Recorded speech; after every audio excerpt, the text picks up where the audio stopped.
तर केसरकर हे 15 वर्ष आमदार आहेत, त्यांना आता आराम द्या असं अमोल कोल्हे म्हणाले आहेत। कामं होत नसतील तर केसरकरांना आराम द्यावा असं अमोल कोल्हे म्हणाले।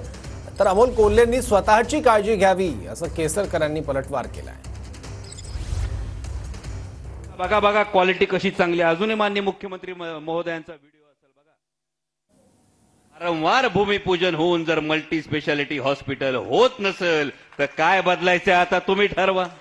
1700 कोटी रुपयाचं टेंडर झालं, माननीय मुख्यमंत्री महोदयांनी विधानसभेमध्ये गणवेश दाखवला। बघा बघा क्वालिटी कशी चांगली, अजूनही माननीय मुख्यमंत्री महोदयांचा व्हिडिओ असेल बघा, सोशल मीडियावर व्हिडिओ असेल, मुख्यमंत्री महोदय सांगता बघा एक नंबर क्वालिटी, एक नंबर क्वालिटी।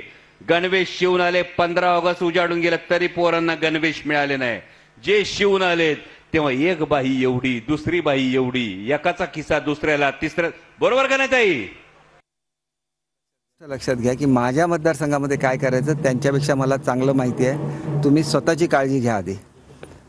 नुसतं सिनेमामध्ये काम करून तुम्ही खोटे छत्रपती होऊ शकता। छत्रपती कोण असतं?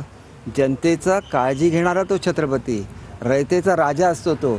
आणि म्हणून रयतेसाठी काय कामं होतात हे बघायचं असेल तर गावोगावी जायला लागेल, खेडेगावामध्ये जायला लागेल, तिथं काय काय कामं झाली ते बघायला लागेल। एकेकाळी मातीचे राष्ट्रवादीची मतं कुठे